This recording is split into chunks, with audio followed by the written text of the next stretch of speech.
Hello friends, आज आप सभी का 5G ऑनलाइन एजुकेशन में हार्दिक अभिनंदन है। तो दोस्तों, हम बात कर रहे थे साइंस के कुछ टॉपिक्स के बारे में, जिसमें हमने लाइट के बारे में देखा कि प्रकाश किस प्रकार से किस माध्यम में गति करता है, प्रकाश की प्रकृति कैसी होती है, प्रकाश के नियम कैसे हैं, जैसे परावर्तन के बारे में हमने देखा।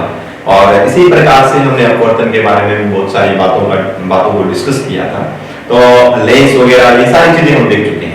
देखिए, अगर कोई चीज रहेगी, एक दो टॉपिक अगर रहेंगे तो उस चीज के बारे में मैं आपको नेक्स्ट वीडियो के अंदर डिस्कस करूंगा। देख लेता हूँ कि कौन कौन से टॉपिक आपके रहेंगे। ठीक है, तो आज जो हमारा जो मकसद जो है, आज इस क्लास का जो मकसद है वो मकसद रहेगा हमारा एसिड और बेस।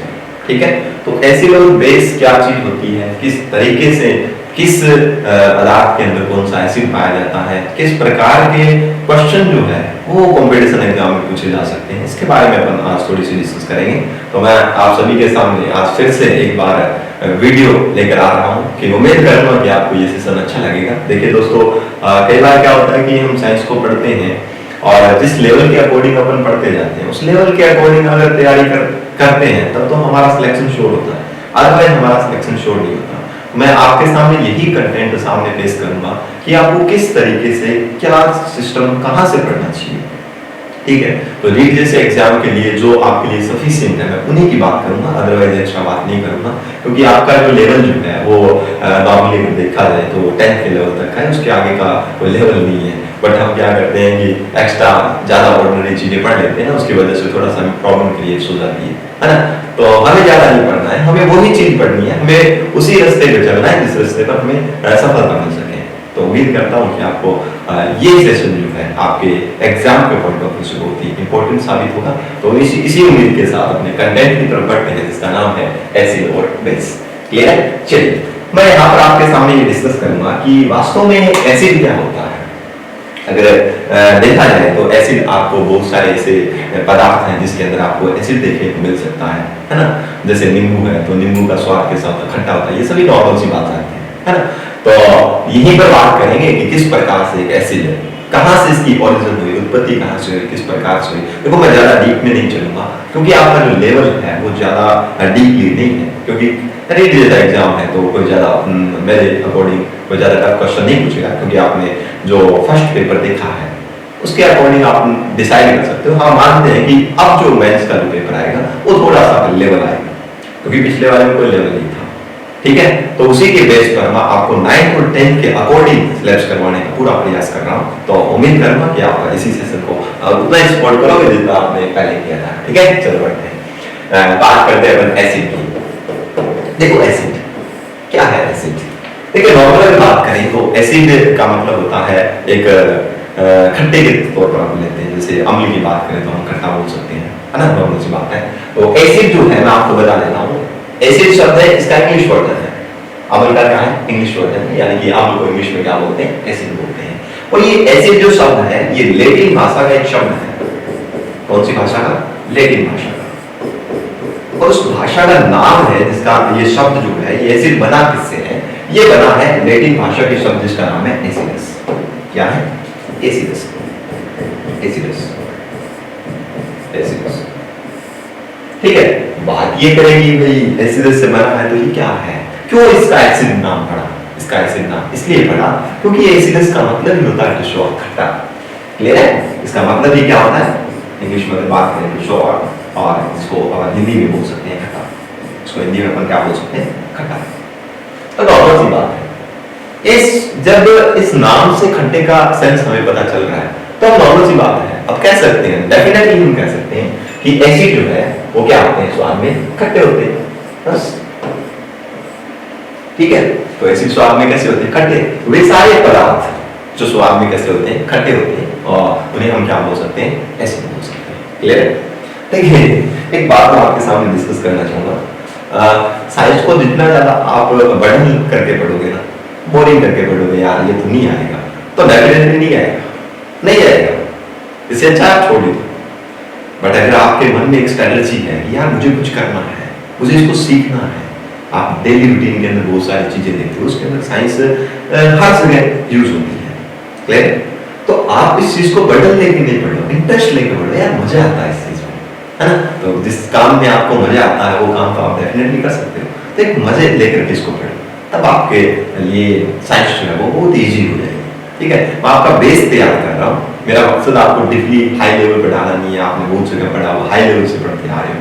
देखो दोस्तों, हमारा मकसद सिर्फ रीट एग्जाम को क्रैक करना है ना, कुछ ज्यादा डेप्थ में हमें नहीं जाना है। हमें सिर्फ नॉर्मली उसी पॉइंट ऑफ व्यू से पढ़ना है जहां तक क्वेश्चन पुट हो सकते हैं। हमें कोई कलेक्टर नहीं बनना है, नीट वाले ध्यान से दें, कलेक्टर नहीं बनना है, आपको सिर्फ नीट का एग्जाम क्लियर क्रैक करना। तो आपके लिए जो चीजें मैं बता रहा हूँ वो सफिशिएंट है, भटकने की जरूरत नहीं है। कोई कुछ भी बोले, कोई किस तरीके से बोले, आपको किसी से कुछ नहीं सुनना है, आपको सिर्फ अपने टारगेट पे फोकस करना है। क्लियर है? चलिए बात करते हैं एसिड। एसिड क्या है? लैटिन भाषा के शब्द से बना है, जिसका नाम होता है एसिडस, और एसिडस का मतलब होता है टूशो यानी कि खट्टा। तो दोस्तों, जो स्वाद में खट्टे पदार्थ होते हैं उन्हें हम क्या बोलते हैं? एसिड बोलते हैं। चलिए बढ़ते हैं। अब बात ये करें कि एसिड स्वाद में खट्टे होते हैं, ठीक है, ये तो आपको पता ही चल गया है ना। तो यहां से अगर बात करें कि एसिड जो है, एसिड के अंदर मेनली अगर इसकी बात करूं, मैं थोड़ी सी मैं बात करूं, तो एसिड जो है स्वाद में तो कैसे होते हैं? खट्टे होते हैं, नॉर्मल सी बात है, इनका टेस्ट खट्टा होता है। दूसरी बात करें जलीय विलयन में, जलीय विलयन का मतलब है जब इसको जल में घोल दोगे, जलीय विलयन, ठीक है। वाटर सॉल्यूशन जो है, जब आप किसी एसिड को जल के अंदर डाल दोगे तो जल में डालने के बाद में ये कौन से आयन देते हैं? H+ आयन देते हैं, हाइड्रोजन आयन देते हैं, नॉर्मल सी बात है। ये याद रखना। जैसे फॉर एग्जांपल की अगर बात करूं मैं, हाइड्रोक्लोरिक एसिड HCl, जिसको नमक का अम्ल बोलते हैं, ठीक है, नमक का अम्ल बोलते हैं, एसिड ऑफ सॉल्ट। तो इसको जब आप जल में डालोगे तो ये किस में टूटेगा? H+ में, धनायन में टूट जाएगा, और Cl किस में टूट जाएगा? Negative ion. तो इसका मतलब डेफिनेटली इनको जल में घोलने पर क्या देते हैं? H+ आयन देते हैं। ठीक है, चलिए सेकंड अगर बात करें इसी के सेंस में, तो यहाँ पर स्वाद में खट्टे होते हैं, जल में घोलने पर H+ आयन देते हैं, और एक नाम आता है लिटमस पेपर। और कौन सा लिटमस पेपर? याद रखें, नीला लिटमस पेपर। कौन सा लिटमस पेपर? नीला लिटमस। ये नीला लिटमस पेपर जो है, जैसे आप किसी भी एसिड को इस पेपर के ऊपर डालोगे, ये साइंस वाले तो अच्छी तरीके से जानते हैं, आपने प्रैक्टिकल भी किए होंगे, जब नीले लिटमस के ऊपर आप कोई भी एसिड डाल दोगे तो उसका रंग चेंज हो जाता है, और इसका रंग कैसा हो जाएगा? रेड। कैसा हो जाएगा? लाल। लाल, ठीक है। तो डेफिनेटली जब आप नीले लिटमस पर क्या डालोगे? एसिड डाल दोगे, तो इसका रंग कैसा हो जाएगा? लाल हो जाएगा। हो सकता है कि आपको ये क्वेश्चन पूछ ले कि आप नीले लिटमस को कैसा करते हैं, तो याद रखोगे क्या करेंगे? लाल करेंगे। चलिए नेक्स्ट बात करते हैं। यहाँ पर ये नॉर्मल सी बातें हैं, नॉर्मल सी बातें हैं। इस स्वाद में खट्टे होते हैं, जल में घोलने पर H+ आयन देते हैं, नीले लिटमस को ये क्या कर देते हैं? लाल कर देते हैं। दूसरी बात, यहाँ से अगर बात करें थोड़ी सी अगर बात करूं यहाँ पर, तो जैसे ही आप जल में डाल दोगे, जैसे ही आप किसी भी अम्ल को जल के अंदर डालते हो तो ये टूटता है। आप एक चीज देखिए, यहाँ पर H+ आयन टूटता है, और क्या टूटता है? Negative ion. और इलेक्ट्रिसिटी के लिए, विद्युत धारा के लिए प्लस और ऋणायन दोनों की जरूरत होती है। तो जब आप जल में इसको घोल दोगे तो क्या होगा यार? H+ बनेगा, Cl नेगेटिव बनेगा, है ना। अगर हाइड्रोक्लोरिक अम्ल है तो HCl है, जिसे नमक का अम्ल बोलते हैं, अगर ये है तो H+ बनेगा, Cl नेगेटिव बनेगा। और जैसे ही आप इसके अंदर इलेक्ट्रिसिटी मूव करवाते हो, विद्युत धारा प्रवाहित करवाते हो, तो इसके अंदर इलेक्ट्रिसिटी कंडक्ट हो सकती है, विद्युत धारा प्रवाहित हो सकती है इसके अंदर से, है ना। तो ये वाली चीज भी आपको क्या रखनी है? थोड़ी सी ध्यान में रखनी है। क्लियर है? ठीक है भाई, बात चली कि नमक को इसको एसिड को जल में डालने पर H+ और Cl नेगेटिव आयन बन, तो बना तो निश्चित तौर पर धनायन और ऋणायन बन रहे हैं। तो जैसे ही आप इसके अंदर वो किसी भी एसिड के सॉल्यूशन के अंदर जब आप इलेक्ट्रिसिटी, विद्युत धारा प्रवाहित करवाओगे तो डेफिनेटली क्या होगा? विद्युत का चलन करेगा। ठीक है, तो नॉर्मल सी बात है। नेक्स्ट बात मैं यहाँ पर आपको लिख देता हूँ कि अम्ल जो है, अम्ल का चलिए विलयन, वाटर सॉल्यूशन ऑफ एसिड, जलीय विलयन क्या करता है? विद्युत का चालन करता है। ठीक है, क्या करता है? विद्युत का क्या करेगा? चालन करेगा। ठीक है, चलिए विलयन है, विद्युत का चालन करेगा, विद्युत का चालन करता है, विद्युत का चालन करेगा। क्लियर? चलिए दोस्तों, ये अपन बात देखिए, चार चीजें देख ली कि सीधी सी बात, ये स्वाद में खट्टे होते हैं। क्यों होते हैं? क्योंकि ये लैटिन भाषा की, लैटिन लैंग्वेज का एक शब्द है जिसका नाम है एसिडस, और एसिडस से बना, इसलिए इसका एसिडस का मतलब ये होता है स्वाद में खट्टा, क्योंकि लैटिन लैंग्वेज और इस लैंग्वेज का का जो शब्द जो है, शब्द का अर्थ होता है खट्टा, इसलिए हम मान सकते हैं कि ऐसे स्वाद में क्या होते हैं, खट्टे होते हैं। और जलीय विलयन में तो जल में घोलोगे तो H प्लस आयन देंगे, और इस जो है नेगेटिव उसको कैसा करेंगे, लाल कर देंगे। और अम्ल का जो जलीय विलयन है, जब आप अम्ल को जल में डाल दोगे तो ये किसका चालन करेंगे, विद्युत धारा का यहाँ पर चालन।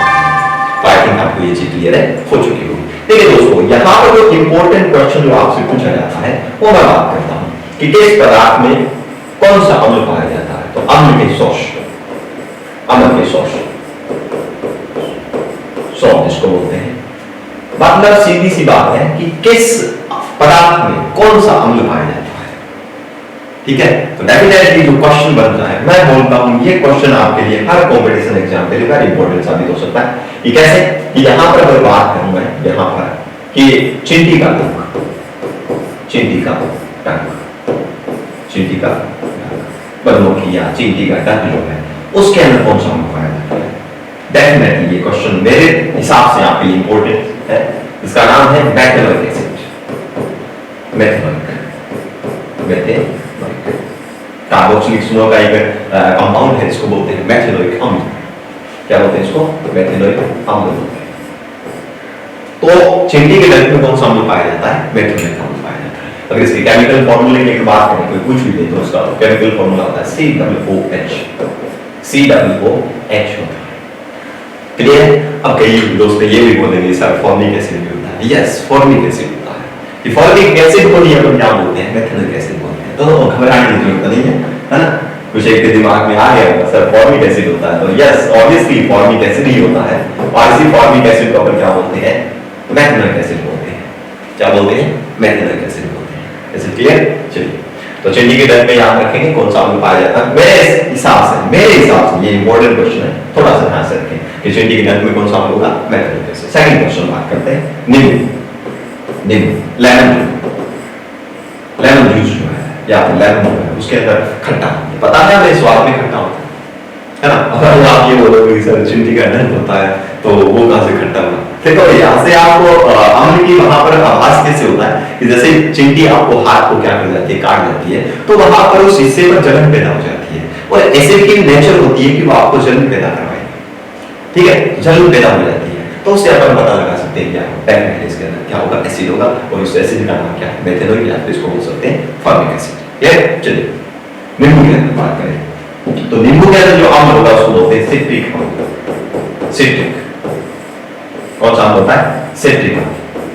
अब कई दोस्त ये बोलेंगे सर सिट्रिक है कि साइट्रिक है। देखिए दोस्तों, इंग्लिश की लैंग्वेज है ना, कहीं पर आपको साइट्रिक लिखा मिल सकता है, कहीं पर आपको सिट्रिक लिखा मिल सकता है। तो घबराने की जरूरत नहीं है, दोनों एक ही नाम है। अगर दोनों में से कोई एक नाम आएगा, दोनों साथ में नहीं आएंगे, तो याद रखें सिट्रिक या साइट्रिक एसिड किसमें पाया जाता है, नींबू में पाया जाता है। चलिए नेक्स्ट बात करते हैं। अगर मैं बात करूं इमली के अंदर, इमली, इमली, इमली के अंदर कौन सा अम्ल पाया जाता है, याद रखेंगे डेफिनेटली इमली के अंदर पाया जाता है tartaric acid, tartaric acid, tartaric acid. ठीक है, तो ये भी याद रखें टार्ट्रिक एसिड। तो मेरे अकॉर्डिंग मैं बात करता हूँ चींटी का डंक और नींबू, ये दो क्वेश्चन ऐसे हैं जिनको मैंने बहुत सारे कंपटीशन एग्जाम में देखा भी है। ये इनको ज्यादा पूछता है, इमली हमने ये वगैरह पूछता नहीं है, पर अपने को याद रखना है। अब आप याद रखोगे तो आपके लिए थोड़ा सा ठीक रहेगा, परंतु आप अगर बाकी याद ना रहे तो आप इन दोनों को तो डेफिनेटली याद रखो कि चींटी का डंक और नींबू के अम्ल में कौन सा, नींबू जो है उसके रस में कौन सा अम्ल पाया जाता है, सिट्रिक एसिड, साइट्रिक एसिड। ठीक है, चलिए बात करते हैं चैप्टर 1 जिसके अंदर मैं बात करूँ सिरका। सिरका, देखो दोस्तों सिरका क्या है, सिरके का यूज करते हैं अपन जैसे अचार वगैरह होते हैं उनमें क्या करते हैं, उसमें मिला दिया जाता है, जैसे अचार लंबे समय तक क्या नहीं होता, खराब नहीं होता है। तो इस प्रकार का जो पदार्थ सिरका है उसके अंदर कौन सा अम्ल पाया जाता है, तो याद रखेंगे एसिडिक अम्ल। कौन सा अम्ल पाया जाता है, एसिडिक अम्ल, एसिडिक, जिसका केमिकल फॉर्मूला में बात करें तो CH3COOH, CH3COOH। ठीक है, एथेनोइक अम्ल जिसको भी बोलते हैं, एथेनोइक अम्ल बोलते हैं CH3COOH। तो सिरके में कौन सा अम्ल होगा, एसिडिक अम्ल। तो एक बार मैं रिवीजन करवा देता हूं, उसके बाद में चलते हैं नेक्स्ट स्लाइड की तरफ। तो देखिए दोस्तों, अब हम जो क्षार की बात करते हैं, सबसे पहले बात करें एसिड। एसिड क्या है? प्लेटिन भाषा की सबसे बड़ा इसका मतलब क्या है? एसिडस है, और एसिडस का मतलब क्या होता है? खट्टा। तो वे पदार्थ जो स्वाद में कैसे होते हैं? खट्टे होते हैं, वो क्या कहलाते हैं? अम्ल कहलाते हैं। चलिए दोस्तों, स्वाद में खट्टे होंगे, जल में घुलने पर H+ आयन देंगे। एलसीएल जो है, जैसे मैंने एक एग्जांपल के थ्रू आपको बताया है कि एलसीएल जो है ये जब जल में घुलेगा तो H+ आयन में टूटेगा और Cl नेगेटिव। क्लियर? चलिए, जब ये पॉजिटिव और नेगेटिव दे रहा है, इसका मतलब जब इसके अंदर इलेक्ट्रिसिटी मूव करवाएंगे, विद्युत धारा प्रवाहित करवाएंगे, तो ये क्या करेगा? विद्युत धारा का चालन करेगा।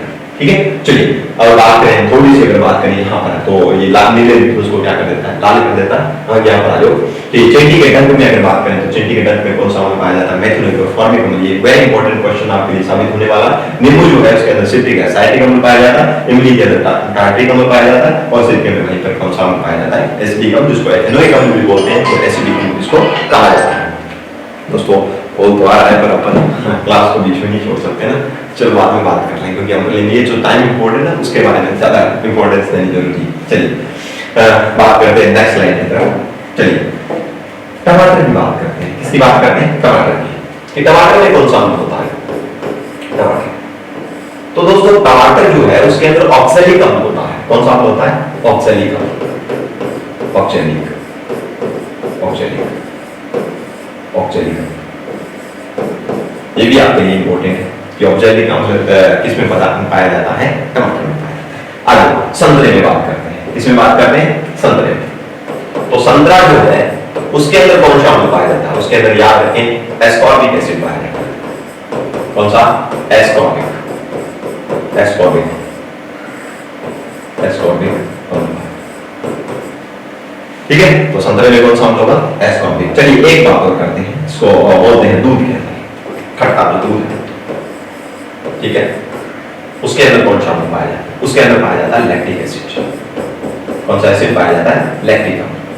इंपॉर्टेंट है ये आपके लिए, इंपॉर्टेंट ये लाइन है कि दूध के अंदर कौन सा अम्ल पाया जाता है, दूध में कौन सा अम्ल पाया जाता है, आप याद रखेंगे कौन सा अम्ल पाया जाता है? Lactic acid. चलिए एक और बात करें, वहीं पर बात करें, किसके अंदर बात करें? सेब के अंदर, कच्चे सेब के अंदर बात करें तो सेब के अंदर जो अम्ल पाया जाता है वो पाया जाता है कौन सा? मैलिक अम्ल। चलिए मैलिक मैलिक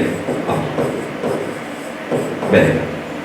ठीक है, तो इस तरीके से हमने कुछ अम्लों के बारे में यहाँ पर डिस्कस किया है कि किसके अंदर कौन सा किस प्रकार का अम्ल यहाँ पर पाया जाता है। तो मैंने आपके सामने लगभग ये चीजें बता दी है कि जो आपके लिए इंपॉर्टेंट चीजों जो होने वाली थी वो मैंने आपके सामने डिस्कस कर ली है। देखो इससे ज्यादा जो है पढ़ना हमारे लिए इंपॉर्टेंट नहीं है, क्योंकि जो चीजें एनसीईआरटी में दे रखी है, जहां तक आपको दे रखा है वहां तक आप सभी सीख रहे हो। मैं आपको 10th क्लास के लेवल से आपको पढ़ा रहा हूं।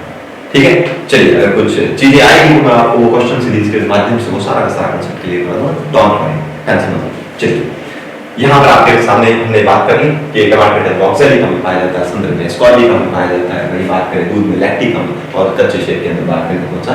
मैलिक अम्ल पाया जाता है। चलिए हम बात करते हैं, एक मैं नाम बार बार ले रहा था इसी के अंदर, जिसके बारे में मैं आपके सामने यहाँ पर डिस्कस कर ही लेता हूँ, है ना, बाद में पता नहीं भूल जाऊंगा। देखिए लाइकेन की बात करते हैं।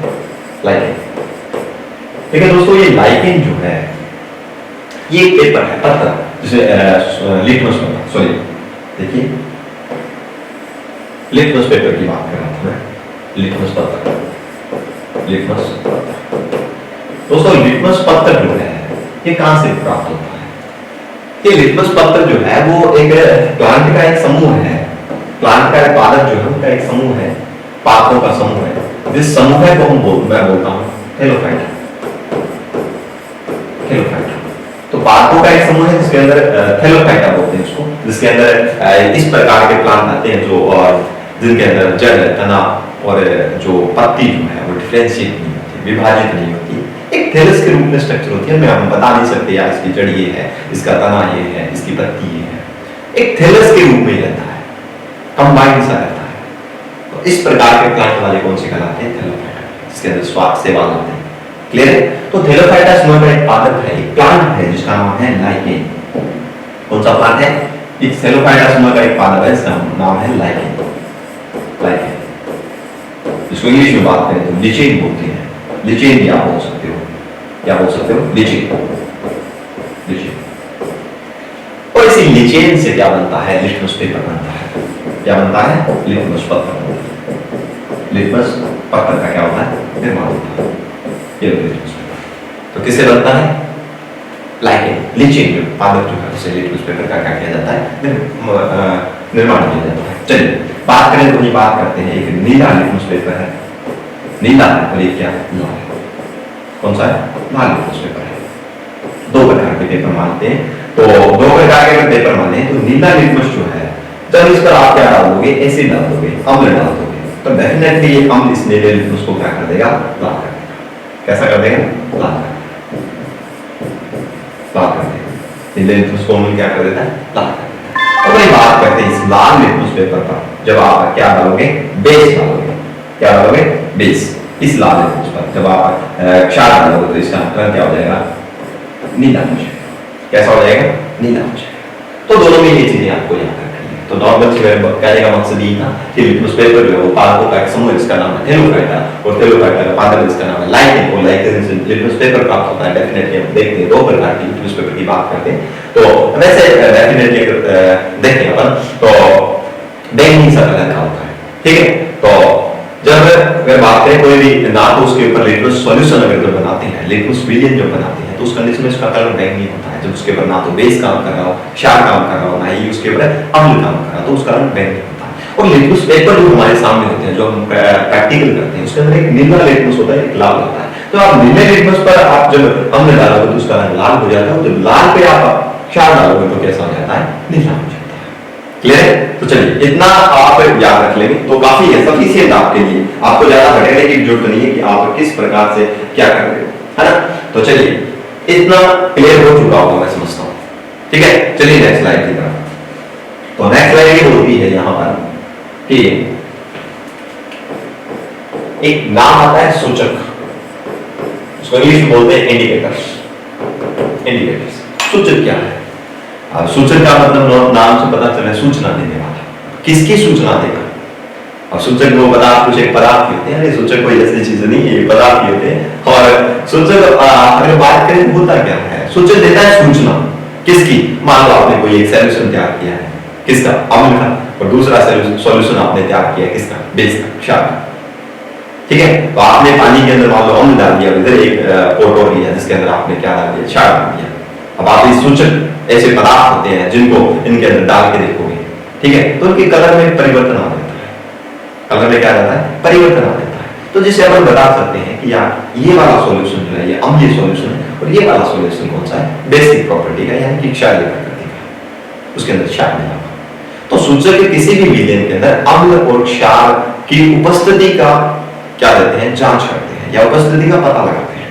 तो निश्चित तौर पर मैं बोल सकता हूं यहां पर कि अम्ल का सूचक का मतलब क्या है, किसी वेरिएंट में, किसी वेरिएंट में अम्ल, अम्लीयता बोल सकते हो, अम्लीयता है क्षारकता का मापन करता है, क्षारकता का मापन करने वाले पदार्थ, मापन करने वाले पदार्थ, मापन करने वाले पदार्थ।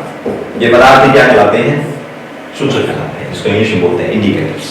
तो जो पदार्थ अम्ल और क्षार की सूचना देंगे वो क्या कहलाते हैं, क्या कहलाते हैं, सूचक कहलाते हैं। मैं बात करूं मैं अम्ल जो है, सूचक जो है कितने प्रकार के होते हैं। देखिए डेफिनेटली अगर बात करें निश्चित तौर पर हम दो ही प्रकार के सूचक, दो प्रकार की बात करते हैं।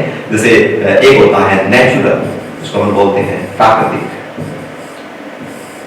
प्राकृतिक सूचक, प्राकृतिक सूचक, और दूसरा होता है कृत्रिम सूचक, इसको आर्टिफिशियल इंडिकेटर्स बोलते हैं, कृत्रिम सूचक,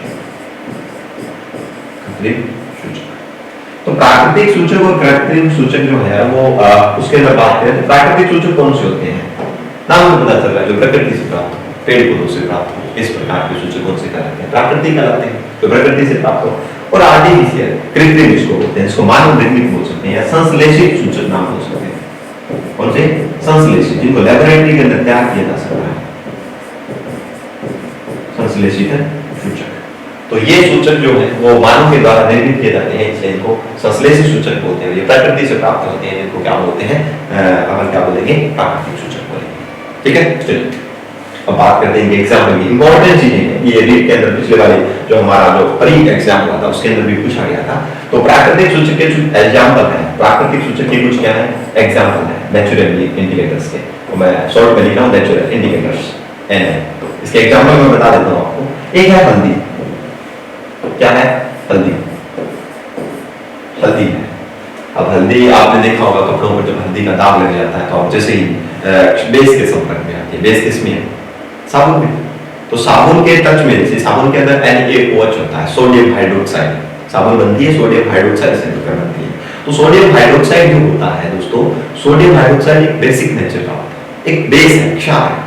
तो जैसे ही हल्दी जो है वो क्षार के संपर्क में आती है तो उसका रंग क्या हो जाता है, भूरा लाल सा हो जाता है, भूरा लाल सा हो जाता है। तो इससे अपन पता लगा सकते हैं कि जो हल्दी जो है वो एक प्रकार का कैसा है इंडिकेटर है, ये हमें बता देती है कि बेस है। ठीक है, समझ में आ रही है, तो बेस की नेचर का हमें पता चल जाता है किसके द्वारा, हल्दी के द्वारा। तो ये हल्दी क्या है, प्राकृतिक सूचक है। ठीक है, चलिए दूसरी बात करते हैं लिटमस। लिटमस प्रकार, लिटमस भी किस प्रकार का है, प्राकृतिक सूचक है, जिसके बारे में मैंने आपको बताया था कि थेलोफाइटा सुमो का एक प्लांट है जिसके द्वारा ही क्या प्राप्त होता है, क्या प्राप्त होता है, यहाँ पर आप जानते हैं कि क्या प्राप्त होगा, अभी बुक बताया आप लोगों को। लिचेन प्लांट है जिससे क्या है उस पेपर प्राप्त होगा। एक हाइड्रेंजिया पुष्प होता है, हाइड्रेंजिया, हाइड्रेंजिया, हाइड्रेंजिया, हाइड्रेंजिया, ये भी पुष्प जो है। एक पिटूनिया होता है, पिटूनिया, पिटूनिया, ये भी प्राकृतिक सूचक की कैटेगरी में आता है। पिटूनिया हो गया, हाइड्रेंजिया हो गया, लिटमस हो गया, हल्दी हो गया, ये सारे के सारे किस प्रकार में आते हैं, एक जेरानियम भी होता है। ठीक है, तो ये सारे के सारे कैसे हैं, प्राकृतिक सूचक है। कैसे हैं, प्राकृतिक सूचक है। वही बात करें आर्टिफिशियल इंडिकेटर्स की, प्राकृतिक सूचक की अगर बात करूं इसकी, आर्टिफिशियल की, तो वहां पर कुछ एग्जांपल अलग हो जाते हैं जिसमें आप देखे होंगे प्री के अंदर भी पूछा गया था। एक इसका नाम है मेथिल ऑरेंज, मेथिल ऑरेंज, शायद आई थिंक यही क्वेश्चन पूछा गया था, मेथिल ऑरेंज वाला। तो संश्लेषित सूचक का उदाहरण क्या है, मेथिल ऑरेंज, इसका उदाहरण है संश्लेषित सूचक का मेथिल ऑरेंज। एक नाम और आता है फिनोल्फथेलिन, फिनोल्फथेलिन, तो इस प्रकार का भी एक नाम था फिनोल्फथेलिन,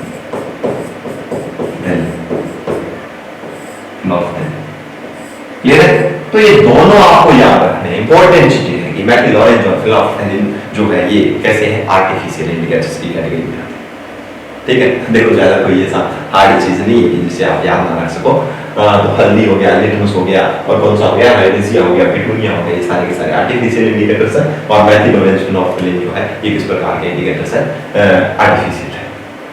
क्लियर है। चलिए अब मैं बात करता हूँ थोड़ी सी अम्लों के प्रकार की। किसकी बात करते हैं, अम्लों के प्रकार की बात करते हैं। तो उम्मीद करता हूँ ये चीज आपको क्लियर है, हो चुकी है। चलिए अब टाइप्स ऑफ एसिड की अगर बात करूँ तो टाइप्स ऑफ एसिड के अंदर देखना ध्यान से, टाइप्स ऑफ एसिड, अम्ल के प्रकार, अम्ल के प्रकार। प्रॉपर्टी तो आप जानते ही हो, मैंने आपके सामने पहले डिस्कस कर ली थी कि अम्ल कौन से होते हैं, उनके गुण क्या होते हैं, क्या होता है, एक बार रिपीट करेंगे सभी मेरे साथ। जैसे अम्ल स्वाद में खट्टे होते हैं, लाल लिटमस को, सॉरी नीले लिटमस को लाल करते हैं। और तीसरी प्रॉपर्टी हमने देखी जल में घोल प्लस आयन लेंगे, और जैसे ही जल के अंदर उस अम्लीय विलयन के अंदर इलेक्ट्रिसिटी मूव करवाओगे, विद्युत धारा प्रवाहित करवाओगे, तो क्या होगा, विद्युत धारा का चालन होगा। बस तो चलिए अम्ल के, सॉरी कारण लिखिए, क्या कारणीय प्रकार की बात कर रहे हैं, इसकी बात करें प्रकार। तो देखिए बात करते हैं जल में विलय का क्या था, वाटर सॉल्युबिलिटी। जल में विलयता के आधार पर बात करें तो दो प्रकार के एसिड का अपन बात कर सकते हैं। एक स्ट्रॉन्ग एसिड होता है, इसको बोलते हैं प्रबल अम्ल, प्रबल अम्ल, इसको स्ट्रॉन्ग एसिड की कैटेगरी में मानते हैं, स्ट्रॉन्ग एसिड बोलते हैं इंग्लिश में। और दूसरे कौन से होते हैं, दुर्बल, दुर्बल कमजोर, वीक, दुर्बल अम्ल, वीक एसिड। अब कमजोर कैसे हैं, अब ये तो बोल नहीं सकते कि सर कमजोर का मतलब ये है कि इनको खाना पीना ज्यादा मिलता होगा, है ना, ये प्रबल हो गए, और ये वाले क्या हो गए, खाना पीना कम मिल रहा है, इसका मतलब दुर्बल हो गए। नहीं, ऐसी कोई बात नहीं, खाना प्रॉपर मिल रहा है, दोनों को अच्छी तरीके से मिल रहा है, कोई ऐसी घबराने की जरूरत नहीं है, आप ये सोच लो कि आप प्रबल वालों को तो ज्यादा नाश्ता वगैरह समोसा बर्गर कचौड़ी ज्यादा मिल रही होगी इसकी वजह से स्ट्रॉन्ग हो गए, और ये वाले इनको बेचारों को खाली रोटियां नहीं मिल रही होगी इसलिए दुर्बल हो गए। तो ऐसी कोई बात नहीं है। प्रबल अम्ल का मतलब है कि अम्ल की आप जानते हो प्रॉपर्टी क्या होती है, जल में घुलने पर H+ आयन देते हैं। तो जो जल के अंदर पूरी तरीके से आयनाइज्ड हो जाए, पूरी तरीके से घुल जाए और H+ आयन ज्यादा मात्रा में दे, वो क्या कहलाते हैं, प्रबल अम्ल। यानी कि जो अपनी प्रॉपर्टी को पूरी तरीके से फॉलो कर सके। अम्ल की प्रॉपर्टी होती है आपको पता है कि H+ आयन देगा जल में घुल रही, तो अगर पूरी तरीके से जितने भी उसके अंदर एसिड के अंदर है अम्ल सॉरी जो H+ आयन जो है वो सारे के सारे आयनाइज्ड हो जाए, आयनिक हो जाए, पूरा अम्ल ही उस जल में डालने पर आयनिक हो जाए, सारे के सारे आयन H+ आयन दे दे, सारा का सारा अम्ल H+ आयनों में विभक्त हो जाए, तो इस प्रकार के एसिड को हम बोलते हैं स्ट्रॉन्ग एसिड। तो अगर मैं बात करूं तो प्रबल अम्ल क्या होते हैं, जो H+ आयन क्या देंगे, ज्यादा देंगे। एक नॉर्मल सी बात करूं, आयन क्या देंगे, ज्यादा होगा। या फिर दूसरी अगर मैं बात करूं तो अम्ल जो है, अम्ल जल में पूर्णतः आयनित हो जाते हैं, जल में पूर्णतः पूरी तरीके से आयनित। तो वे अम्ल जो जल में पूरी तरीके से आयनित हो जाते हैं, आयनित का मतलब सीधी सी बात है कि H+ ज्यादा मात्रा में देंगे, इस प्रकार के उनको हम क्या बोलते हैं, स्ट्रॉन्ग एसिड बोलते हैं। अब स्ट्रॉन्ग एसिड के कुछ एग्जांपल की भी बात कर लेते हैं, जब इतना कुछ पढ़ लिया तो थोड़ा सा और पढ़ लेते हैं। चलिए, तो HCl अम्ल जो है जिसको नमक अम्ल बोलते हैं, एसिड ऑफ सॉल्ट HCl, ये भी स्ट्रॉन्ग एसिड की कैटेगरी है। दूसरी बात करें सल्फ्यूरिक अम्ल, सल्फ्यूरिक अम्ल जिसको अम्लों का राजा बोलते हैं, किंग ऑफ एसिड्स, अम्लों का राजा, H2SO4 जो कार की बैटरी और शीशा संचायक बैटरियों के अंदर भरा जाता है, इसको बोलते हैं सल्फ्यूरिक अम्ल H2SO4। ठीक है, इसे गंधक अम्ल बोलते हैं। किसका अम्ल बोलते हैं, गंधक, गंधक अम्ल सल्फर, गंधक अम्ल भी बोलते हैं, इसको याद रखेंगे, गंधक अम्ल भी बोलते हैं इसको। और इसके बारे में हमने बात की थी, इसको कौन सा अम्ल बोलते हैं, इसको बोलते हैं नमक अम्ल, नमक का अम्ल, एसिड ऑफ सॉल्ट, नमक का अम्ल। तो इन दोनों की बात करें तो ये दोनों ही क्या है, स्ट्रॉन्ग एसिड है। एक मेरे और याद आ रहा है, इसको बोलते हैं नाइट्रिक अम्ल। कौन सा अम्ल बोलते हैं, नाइट्रिक अम्ल, नाइट्रिक अम्ल।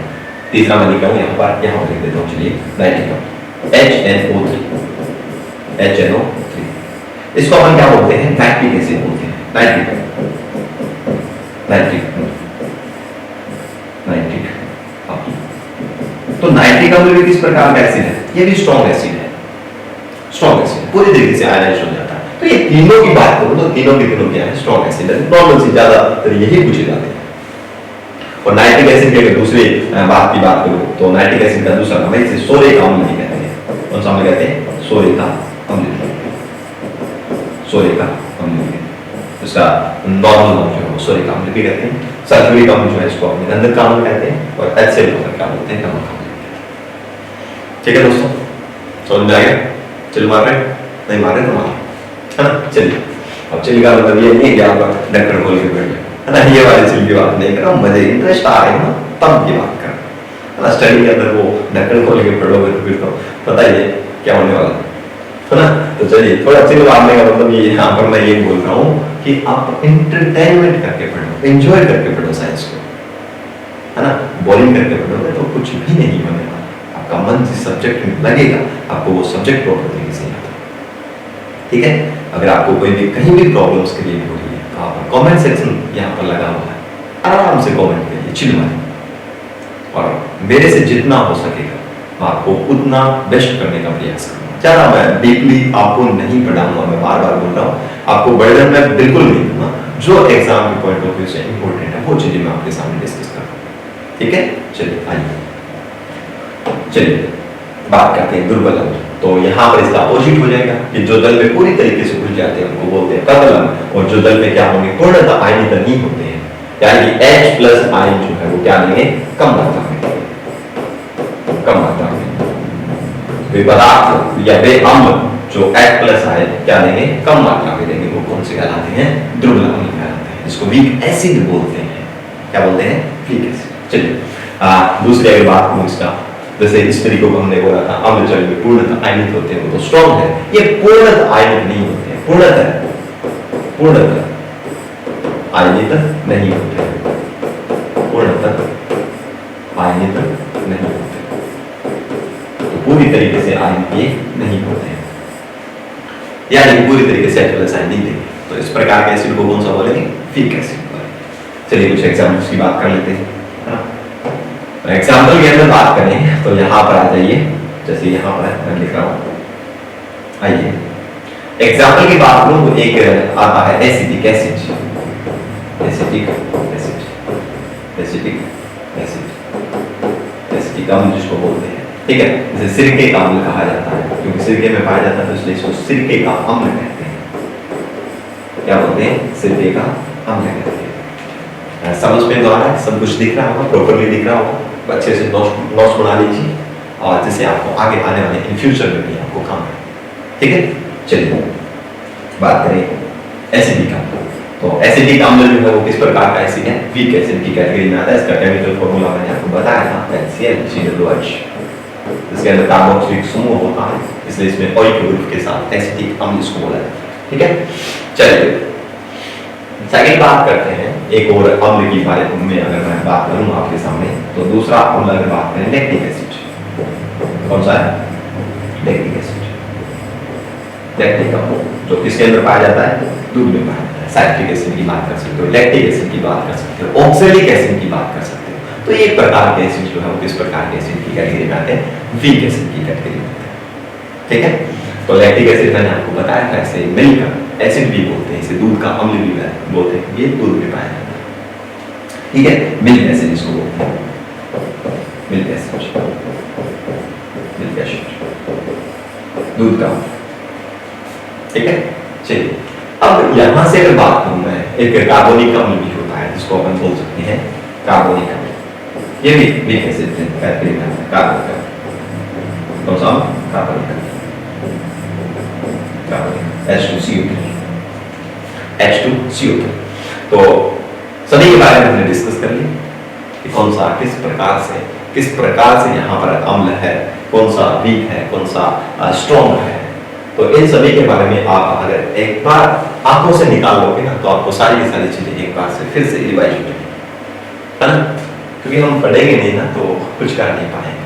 हमारे लिए सबसे ज्यादा इंपॉर्टेंट है हमारी स्टडी। तो इसको अगर अच्छे से एंजॉय से पढ़ लिया ना तो लाइफ एकदम झकास है ना। तो देख लिया होगा आप सभी ने। तो इसी उम्मीद के साथ अब हम चलते हैं नेक्स्ट पॉइंट की तरफ। चलिए अब बात करता हूं, मैं आपके सामने कुछ डिस्कस करूंगा जिसके अंदर आपको केमिकल प्रॉपर्टीज पता होनी चाहिए, ठीक है। अब एक नाम आता है, चलो एक बात और करता हूं मैं, एक नाम आता है जैसे सांद्र अम्ल। कईयों के दिमाग में ये रहता है यार सांद्र अम्ल क्या है। एक नाम याद बोलता हूं मैं, तो ये भी अम्ल के टाइप्स ही है, तनु अम्ल, तनु अम्ल। इसको इंग्लिश में अगर बात करें तो सांद्र अम्ल को बोलते हैं कंसंट्रेट एसिड,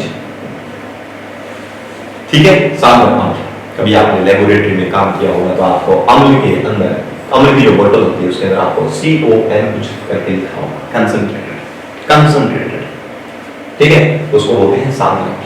और कई आपने बोतल देखी होगी H2SO4 की देखी होगी, एसिड हाइड्रोक्लोरिक एसिड की देखी होगी, उसके अंदर आपको बोतल के नीचे लिखा होता है कि DIL, डाइल्यूट, डाइल्यूट एसिड, ठीक है। डाइल्यूट एसिड का मतलब इसको हिंदी में बोलते हैं तनु अम्ल।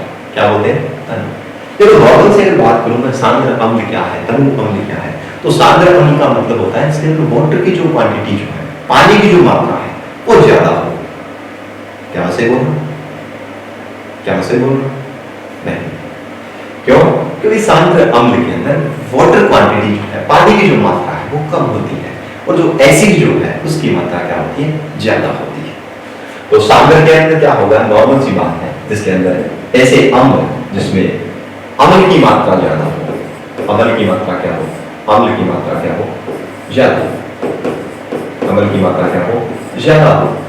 और पानी जो है, वाटर जो है, पानी की मात्रा, क्वांटिटी ऑफ वाटर वो क्या हो?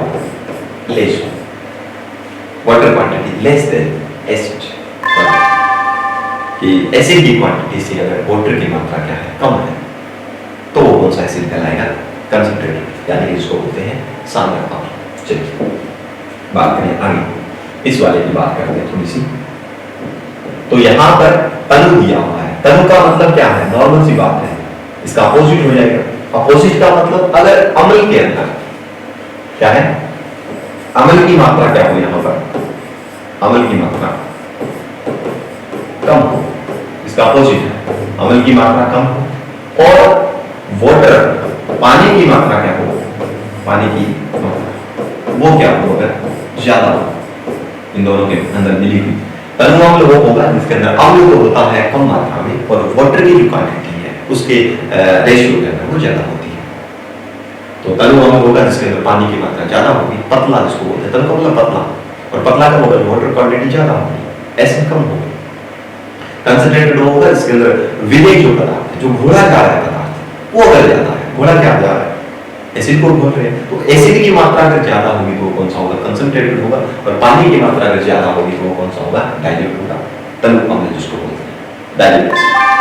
ठीक है, तो यहाँ पर आप देखें ना, इनके अंदर लिखा होगा कि आप लेबोरेटरी में कभी देखें तो CON से यानी कि कंसंट्रेटेड और DI वैल्यू से आपको रिप्रेजेंट किया हुआ मिलेगा। ठीक है, तो ये थोड़ी सी छोटी सी बात थी जिसके बारे में मैंने आपके सामने डिस्कस किया। चलिए अब बात करते हैं केमिकल प्रॉपर्टीज, इसकी बात करते हैं, केमिकल प्रॉपर्टी की बात करता हूँ थोड़ी सी। देखिए चलिए, रासायनिक अम्ल के रासायनिक अम्ल के रासायनिक, चलो थोड़ा सा मैं इसको ऊपर कर देता हूँ जिससे आपको आराम से समझ में। चलिए, तो अम्ल के रासायनिक गुण क्या होते हैं? सबसे पहली बात हमें ज्यादा देखो केमिकल इक्वेशन तो पढ़नी नहीं है, क्योंकि आई थिंक केमिकल इक्वेशन वाला कोई सिस्टम आने वाला नहीं है एग्जाम में। आपको डायरेक्ट पूछेगा कि एसिड को इसके साथ रिएक्ट करवाने पर किस प्रकार की रिएक्शन होगी, क्या बनेगा इसके अंदर, जो प्रोडक्ट है वो क्या बनेगा। तो यहाँ से देखें कि अम्ल के रासायनिक जो गुण है उसके अंदर अम्ल की जब आप किसके साथ रिएक्शन करवाओगे, धातु के साथ। ये इंपॉर्टेंट है, ये पहली प्रॉपर्टी इंपॉर्टेंट है आपके लिए कि अम्ल की जब धातु के साथ रिएक्शन करवाओगे तो क्या बनेगा। तो अम्ल की जब धातु के साथ रिएक्शन करवाते हैं तो बनता है लवण, सॉल्ट, और प्लस में बनता है जल। अब मैं आपको ये भी क्लियर कर देना चाहता हूँ कि सभी प्रकार के एसिड जो है वो वाटर के साथ सेम रिएक्शन नहीं कर पाएंगे, ये याद रखें। अब सारे के सारे क्या बनाए, सॉरी क्या देखिए मैंने वो कर दिया यहाँ पर, हाइड्रोजन गैस H2 ठीक है। तो सारे के सारे एसिड रिएक्ट करके हाइड्रोजन गैस बनाए, ये जरूरी नहीं है, पॉसिबल नहीं है, तो थोड़ा सा ध्यान रखें। ठीक है, तो अम्ल की बात करें, जैसे मान लो आपके सामने अम्ल क्रिएट कर दिया मैंने H2SO4 और प्लस में धातु मान लो जिंक धातु, ठीक है, और इसके रिएक्शन से क्या बनेगा, ZnSO4 और प्लस में क्या बनता है H2 गैस। कौन सी गैस बनेगी, H2 गैस, हाइड्रोजन गैस। तो कौन सी गैस बन गई आपके सामने, हाइड्रोजन गैस बन गई। तो ये जो है ये केमिकल इक्वेशन भी आपके लिए वेरी इंपॉर्टेंट साबित हो सकती है कि आप कई बार केमिकल इक्वेशन के द्वारा भी आप इस चीज को, कंसेप्ट को क्लियर देख सकते हो। ये जो सल्फ्यूरिक अम्ल, सॉरी जिसको गंधक अम्ल बोलते हैं, तो जिंक धातु, ये जिंक क्या है, धातु है, और ये क्या है H2SO4, ये एक एसिड है। जब आप एसिड की धातु के साथ अभिक्रिया करवाओगे तब ये बनेगा सॉल्ट, लवण जिसको बोलते हैं, और प्लस में कौन सी गैस रिलीज होगी, H2 गैस, हाइड्रोजन गैस। ठीक है, तो ये पहली प्रॉपर्टी आप याद रखेंगे कि अम्ल की धातु के साथ रिएक्शन से क्या बनती है, लवण बनता है, और प्लस में कौन सी गैस रिलीज होती है, हाइड्रोजन गैस होती है। ठीक है, अब बात करें इस हाइड्रोजन गैस का पता कैसे चलेगा। तो जैसे ही आप किसी बीकर के अंदर क्या डालते हो, एसिड डालते हो, और एसिड के अंदर जब हाइड्रोजन जिंक धातु के टुकड़े डाल देते हो तो उसको ऊपर से बंद कर दो, उसे एक स्ट्रॉ ट्यूब निकालो, और ट्यूब निकाल के उसको इसके अंदर सोप सॉल्यूशन साबुन के विलीन के अंदर डाल दो, तो अपन को पता है कि गैस निकलेगी तो वो पाइप के थ्रू क्या रहेगी, साबुन के सॉल्यूशन में जाएगी, और वहां से जाने के बाद में क्या बबल्स निकलेंगे, बुलबुले निकलेंगे गैस के भरे हुए। तो गैस जा रही है साबुन के, आपने देखा होगा कई बार हम छोटे थे उस टाइम हम क्या करते थे, पेन की जो है जो अंदर वाला जो सिक्का है उसको निकाल करके हम उसको क्या करते थे, किसी साबुन के विलेन में डाल करके हवा मारते थे, उससे बुलबुले निकलते थे। सेम प्रोसेस वहां से बुलबुले क्या होंगे, प्रोड्यूस होंगे। और तो बुलबुलों के पास में जब आप किसी भी जलती हुई मोमबत्ती लाओगे, ठीक है, कोई भी ऐसी चीज लाओगे, तो वो बुलबुले पट की फट की ध्वनि से सुनते हैं, पॉप साउंड बोलते हैं। तो पॉप साउंड से हम पता लगा सकते हैं कि किस प्रकार की गैस है, हाइड्रोजन गैस है। तो याद रखें ये किस प्रकार से गैस फटेगी, फट की ध्वनि से, जिसको पॉप साउंड बोलते हैं। खटखट की ध्वनि है। ऑप्शन ऑफ साउंड के साथ ये बिल्कुल लिखेंगे, उसका मतलब कौन सी गैस है? Hydrogen gas. चलिए नेक्स्ट प्रॉपर्टी की अगर बात करूं तो अम्ल जो है वो सोडियम कार्बोनेट और सोडियम हाइड्रोजन कार्बोनेट के साथ रिएक्शन करते हैं। इसके साथ सोडियम कार्बोनेट और सोडियम हाइड्रोजन कार्बोनेट। ये दूसरी प्रॉपर्टी है कि जब अम्ल sodium carbonate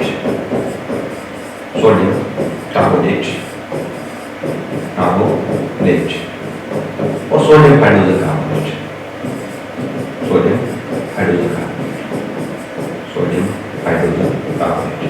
sodium hydrogen carbonate का मतलब है कि जिसको बैंकिंग सोडा बोलते हैं, हाइड्रोजन कार्बोनेट जिसको बोलते हैं NaHCO3 कार्बोनेट। इसका केमिकल फॉर्मूला है NaHCO3। बैंकिंग सोडा जिसको बोलते हैं, खाने का सोडा जिसको बोलते हैं सोडियम हाइड्रोजन कार्बोनेट को, और सोडियम कार्बोनेट जिसको हम बोलते हैं, इसका केमिकल फॉर्मूला Na2CO3। तो जब इसके साथ इसकी रिएक्शन करवाते हैं तो क्या बनेगा? ध्यान रखें कि अम्ल को जब आप इसके अंदर डाल दोगे सोडियम कार्बोनेट या फिर सोडियम हाइड्रोजन कार्बोनेट जिसको हम बैंकिंग सोडा बोलते हैं, उसके अंदर जब डाल दोगे तो किस प्रकार की रिएक्शन देगा? ये देगा, यहां पर बनेगा सॉल्ट, लवण बनेगा, प्लस में क्या बनेगा? कार्बन डाइऑक्साइड गैस बनेगी और प्लस में तो ये गैस आपको याद रखनी है, ये गैस आपको याद रखनी है। कौन सी गैस रिलीज होती है? कार्बन डाइऑक्साइड गैस रिलीज होती है। आपको यहां से क्वेश्चन पूछ लेगा, आपको डायरेक्ट क्वेश्चन पूछ लेगा कि क्या बनती है जब से अम्ल को सोडियम हाइड्रोजन कार्बोनेट या सोडियम कार्बोनेट के साथ एक करवाते हैं तो क्या बनता है? लवण बनता है, सॉल्ट बनता है और कार्बन डाइऑक्साइड गैस रिलीज होती है। कौन सी गैस रिलीज होगी? कार्बन डाइऑक्साइड गैस रिलीज होगी। और इस कार्बन डाइऑक्साइड गैस को जब अपन चूने के पानी में, इसमें चूने के पानी में, अब चूने का पानी क्या होगा सर? चूने का पानी होता है CaOH2 बोलते हैं इसको, CaOH2। कैल्शियम हाइड्रोक्साइड इसका नाम होता है, कैल्शियम हाइड्रोक्साइड। इसका केमिकल नेम क्या है? Sodium hydroxide, sorry calcium hydroxide. जब आप इस चूने के पानी में, जब आप कली जानते हो ना, कली समझ जानते हैं, घर पे जैसे खुदाई करते हैं तो कली को आप वाटर के अंदर डाल देते हो तो उसको बोलते हैं चूने का पानी, है ना? तो अब ये चूने के पानी, जैसे आपने, मैं बता देता हूं, इसका फॉर्मूला होता है CaOH2। कैल्शियम हाइड्रोक्साइड बन जाता है जब उसके अंदर आप मिलाते हो। अब आप ये देखोगे कि सर फिर रिएक्शन में क्या होगा? रिएक्शन में ये होगा कि जैसे आप उस चूने के पानी को, जिसको मैं बात कर रहा हूं कैल्शियम हाइड्रोक्साइड, आप दीवार पर पुताई कर दोगे तो आप देखते हो कि दीवार पर पुताई करने के जस्ट बाद तो आपको व्हाइटनेस नहीं दिखेगी, नहीं दिखेगी ना, सफेदी नहीं दिखेगी, बिल्कुल सफेद नहीं दिखेगा, जैसे बाद में कुछ देर के बाद में दिखता है। ऐसा क्यों नहीं दिखता? देखो इस टाइम कैल्शियम हाइड्रोक्साइड जो है, जैसे आप दीवार पर पुताई कर देते हो, वायुमंडल के अंदर, एटमॉस्फेयर के अंदर गैस है जिसका नाम है कार्बन डाइऑक्साइड। कौन सी गैस है? Carbon dioxide. तो ये कार्बन डाइऑक्साइड गैस जो है वो चूने के पानी पर कैल्शियम हाइड्रोक्साइड पर रिएक्ट करता है। क्या करता है? रिएक्ट करता है, रिएक्शन होती है यहाँ पर।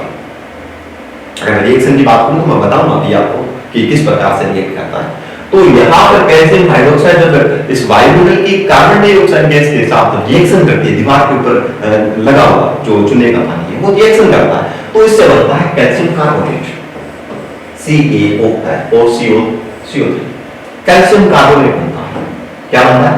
कैल्शियम कार्बोनेट बनता है, इसको अपन बोलते हैं CaCO3, कैल्शियम कार्बोनेट।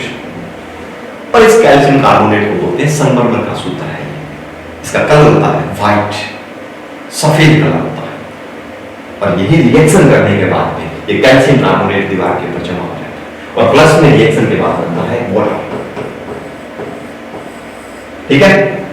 अब थोड़ा सा कोऑपरेट करें। आप कुछ बोलोगे सर हमें समझ में नहीं आया, तो समझ में आएगा कि जब आप इसकी रिएक्शन किसके साथ करोगे, कैल्शियम हाइड्रोक्साइड जो चूने का पानी है उसको जब आप कार्बन डाइऑक्साइड के साथ रिएक्ट करवाओगे तो ऑटोमेटिक हो जाता है। पर मैं बता रहा हूं आपको, ठीक है, कि जब दीवार पर पुताई करती कैल्शियम हाइड्रोक्साइड, जिसको चूने का पानी बोलते हैं, लाइम वाटर बोलते हैं इसको इंग्लिश में, जब आप कार्बन डाइऑक्साइड, वायुमंडल की कार्बन डाइऑक्साइड इसके ऊपर रिएक्ट कर जाएंगे या फिर आप खुद से ही अगर रिएक्ट करवाओगे तो उस कंडीशन में क्या होगा? इन दोनों की रिएक्शन से बनेगा कैल्शियम कार्बोनेट, जिसको संगमरमर बोलते हैं। क्या बोलते हैं? जिसको संगमरमर का भी सूत्र है, संगमरमर।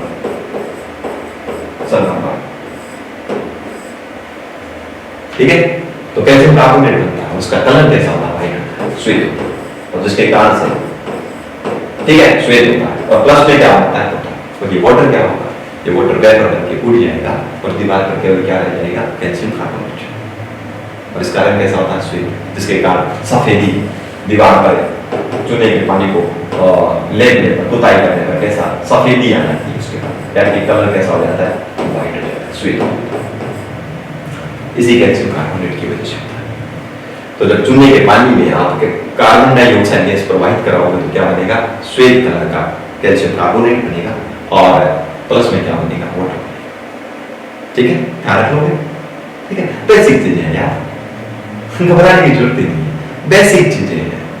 बस थोड़ा सा अपने को ध्यान रखना है कि यार किस तरीके से कौन सी चीजें रिएक्ट करती है, कहाँ पर रिएक्ट करती है। अब अगर मैं सीधा डायरेक्ट आपको बता देता कि आ जाओ कैल्शियम हाइड्रोक्साइड को मिला उस वाटर के अंदर, नहीं सॉरी कार्बन डाइऑक्साइड के साथ, अब बताओ क्या बनेगा वहां पर आपकी समस्या खड़ी हो जाती है कि पता नहीं क्या बनेगा।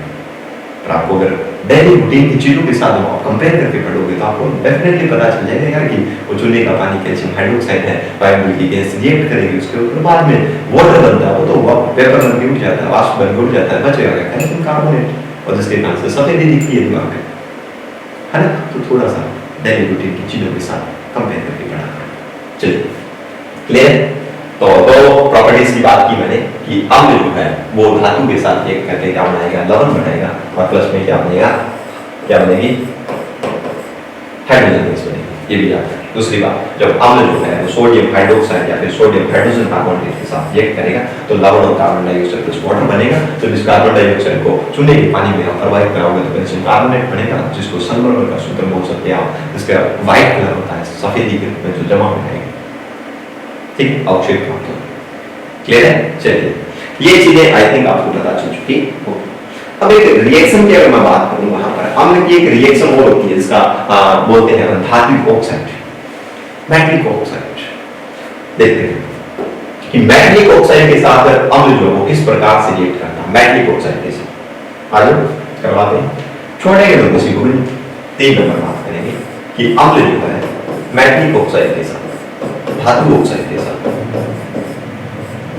अगर किसी को ये लग रहा है कि सर केमिकल रिएक्शन कैसे हो रही है, कौन सा कंपाउंड, कौन सा एटम, कौन सा मॉलिक्यूल जो है वो किससे टूट रहा है, किससे जुड़ रहा है, अगर आपको ये भी चीजें अगर नहीं पता है तो कमेंट सेक्शन में कमेंट कीजिए, आपको पूरी डिटेल से बता दूंगा कि कौन सा एटम कहां से टूट रहा है, किसके साथ ऐड हो रहा है, कौन सा ग्रुप टूट रहा है, कौन सा मॉलिक्यूल टूट रहा है।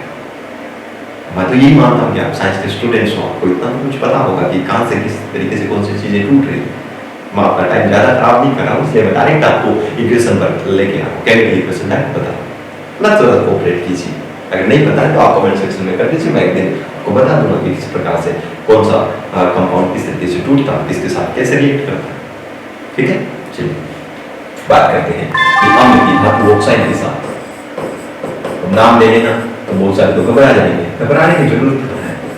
तो जब धात्विक ऑक्साइड के साथ किसी अम्ल की जब रिएक्शन होती है तो क्या बनेगा, सॉल्ट बनेगा। वही बातें हैं जो आपने किसके साथ रिएक्ट करवाया था, अम्ल को जिंक धातु के साथ करवाया था, सॉल्ट बना था, है ना। तो सॉल्ट भी यहाँ बन रहा है, लवण बन रहा है, और प्लस में कौन सी गैस बन रही है, सॉरी गैस क्या, प्लस में क्या बन रहा है, वाटर बन रहा है। चलिए देखिए अब इम्प्लीमेंट करते हैं रिएक्शन के थ्रू कि वास्तव में ऐसा होता है कि नहीं होता।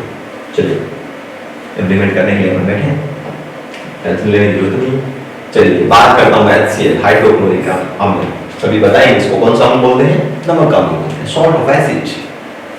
ठीक है, चलिए सॉल्ट ऑफ एसिड, नमक का सॉल्ट। ठीक है, अब देखिए एसिड HCl और कॉपर ऑक्साइड की बात करें, ये मेटल है, कॉपर का एक मेटल है, ऑक्साइड ऑफ, ठीक है, तो क्या हो गया मैग्नेटिक ऑक्साइड, जिसको हिंदी में बोलेंगे धातु ऑक्साइड।